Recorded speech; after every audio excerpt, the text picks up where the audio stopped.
हर चुनाव के नतीजों में सिर्फ हार जीत नहीं होती, बल्कि कुछ कहानियां छिपी होती हैं। आज हम राजस्थान के कपासन विधानसभा क्षेत्र के आंकड़ों को खंगालेंगे, ये समझने के लिए कि जमीन पर असल में हुआ क्या। हमारा मकसद किसी पार्टी का प्रचार करना नहीं है, बल्कि एक लोकतांत्रिक फैसले को उसकी जड़ों से समझना है।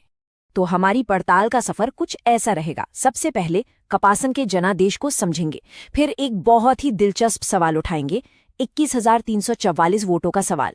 इसके बाद हम 7 चुनावों के इतिहास में गोता लगाएंगे, देखेंगे कि लोगों के मन में असंतोष की असल वजहें क्या हैं, और फिर बात करेंगे कि शासन का एक ठोस खाका कैसा हो सकता है, और आखिर में विश्वास दोबारा जीतने का रास्ता क्या है। चलिए शुरू करते हैं। देखिए, किसी भी चुनाव को समझने के लिए सबसे पहले वहां की जमीन और लोगों को समझना जरूरी होता है। तो ये है कपासन, राजस्थान के चित्तौड़गढ़ जिले में। ये एक शहरी सीट है और अनुसूचित जाति के लिए आरक्षित है।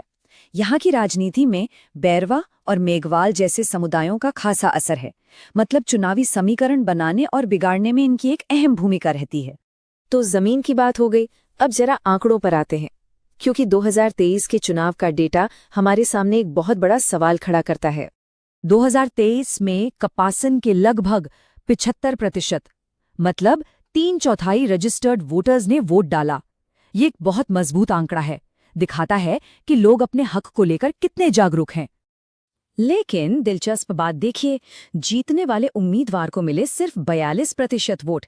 इसका मतलब साफ है कि बहुमत यानी 50% से ज्यादा वोटर्स ने उन्हें नहीं चुना, उनका वोट कहीं और गया। और इन सब के बीच जो जीत का फासला था, वो था 21,344 वोटों का। बस यही नंबर, यही 21,344 हमारी पूरी पड़ताल का केंद्र है। हमें इसी नंबर के पीछे की कहानी को समझना है।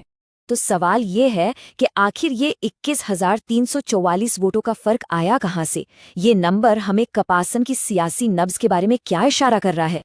देखिए, 2023 के इस नतीजे को समझने के लिए हमें थोड़ा पीछे जाना होगा, करीब 30 साल पीछे, कपासन के चुनावी इतिहास में, क्योंकि पैटर्न अक्सर एक कहानी बताते हैं। ये देखिए, 1993 से लेकर 2023 तक का सफर। एक बार बीजेपी, फिर कांग्रेस, फिर बीजेपी, फिर कांग्रेस। एक पैटर्न साफ दिखता है। लेकिन 2013 के बाद से ये पैटर्न टूटा है और लगातार एक ही पार्टी को जीत मिली है। ऐसा क्यों हुआ? अब इन नंबर्स को देखिए, ये बहुत कुछ कहते हैं। 2008 में बीजेपी का वोट शेयर महज 14-15% के आसपास था, लेकिन सिर्फ 5 साल बाद 2013 में ये बढ़कर 54% हो गया।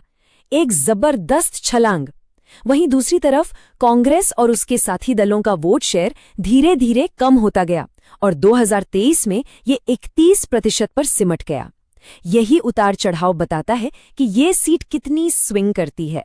तो इस पूरे इतिहास से हमें क्या पता चलता है? 3 मोटी मोटी बातें। पहली, कपासन एक स्विंग सीट है, मतलब यहाँ का वोटर आसानी से पाला बदलता है। दूसरी, छोटे क्षेत्रीय दल अक्सर किंग मेकर बन जाते हैं। और तीसरी और सबसे जरूरी बात, यहाँ के चुनाव में लोकल मुद्दे राष्ट्रीय मुद्दों पर हमेशा भारी पड़ते हैं।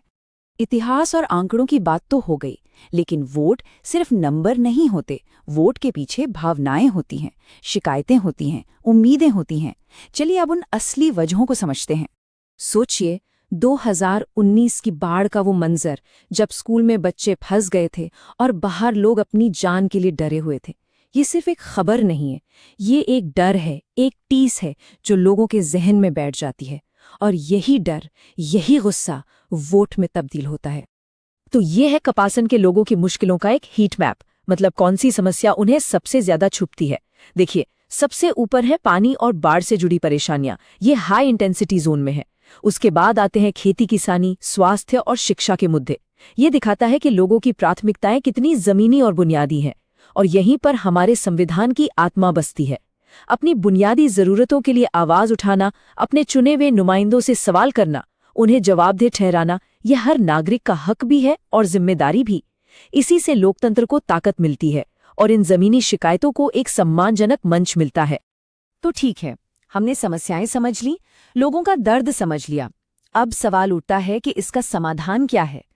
कोई भी सियासी ताकत लोगों का भरोसा जीतने के लिए एक कारगर रणनीति कैसे बना सकती है? चलिए इस पर बात करते हैं। इसे हम चतुर्मुख सिद्धांत कह सकते हैं, मतलब एक 4 तरफा रणनीति। पहला मोर्चा है चुनावी, यानी सही गठबंधन और सही मैसेज। दूसरा है संगठन का मोर्चा, मतलब बूथ लेवल तक अपनी टीम को मजबूत करना। तीसरा और बहुत जरूरी मोर्चा है नैरेटिव का, यानी लोकल मुद्दों पर एक ऐसी कहानी बनाना जिस पर लोग भरोसा करें। और चौथा है रिसोर्स, यानी संसाधनों का मोर्चा, मतलब पैसे और वॉलंटियर्स का सही इस्तेमाल। अब देखें, कोई भी रणनीति हवा में काम नहीं करती, बाहरी ताकतें भी असर डालती हैं। एक तरफ लोगों की आर्थिक परेशानियां और पानी, बाढ़ जैसी समस्याएं, ये किसी भी विपक्षी दल के लिए एक मौका है। लेकिन दूसरी तरफ सत्ता में बैठी पार्टी के पास जो संसाधन होते हैं और समाज को बांटने वाली राजनीति का जो खतरा होता है, ये बड़ी चुनौतियां हैं। चलिए अब हम अपने विश्लेषण के आखिरी और सबसे अहम हिस्से पर आते हैं कि आखिर इस पूरी समझ को एक जीत में बदलने का ठोस रोड मैप क्या हो सकता है। देखिए, भरोसा एक दिन में नहीं बनता, इसे कदम दर कदम बनाना पड़ता है। ये है एक 90 दिन का एक्शन प्लान। पहले 30 दिन सिर्फ रिसर्च और लोगों तक पहुंचने पर, जमीन को समझने पर। अगले 15 दिन लोगों को साथ लाने और गठबंधन बनाने पर। फिर अगले 15 दिन अपनी बात, अपना नैरेटिव लॉन्च करने पर। और आखिरी के 30 दिनों में उम्मीदवार को आगे करके, मुद्दों को और गर्माकर चुनाव के दिन तक जमीनी लड़ाई लड़ी जाती है। हर स्टेप अगले स्टेप की नींव है। अब बात करते हैं उम्मीदवार की। उन्हें क्या करना होगा? सबसे पहले सिर्फ वादे नहीं, बल्कि लोगों को सशक्त बनाने का एक प्लेटफॉर्म अपनाना होगा। उनके दर्द को सीधे सीधे और हमदर्दी के साथ समझना होगा। लोकल भाषा में वीडियो बनाकर अपनी बात कहनी होगी ताकि लोग जुड़ाव महसूस करें। और ऑनलाइन दुनिया में जो भी बातें चल रही हैं, उन पर नज़र रखनी होगी और उनका जवाब देना होगा। और हाँ, जब भी आप डिजिटल तरीके से लोगों से जुड़ते हैं तो एक बात का हमेशा ध्यान रखना होता है, वोटर की प्राइवेसी, उसकी निजता और उसकी सहमति सबसे ऊपर है। भारत का डेटा प्रोटेक्शन कानून इसी विश्वास की नींव पर बना है। यह सुनिश्चित करता है कि हर संवाद नैतिक हो और सम्मान के दायरे में हो।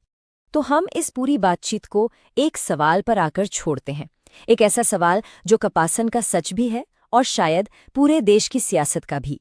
सवाल ये है कि शासन का रास्ता बड़ी बड़ी राष्ट्रीय बहसों से तय होता है या गांव के उस टूटे हुए पाइप को जोड़ने से जो किसी के घर तक पानी पहुंचाता है। अगर आप एक जन केंद्रित नेता बनकर अपने क्षेत्र की तरक्की करना चाहते हैं तो blueprintstrategies.ai से जुड़ें। हमारा पता है mgr@blueprintstrategies.ai, या आप हमें 08042041602 पर कॉल कर सकते हैं। हमारा मकसद है राजनीति से परे एक उद्देश्य।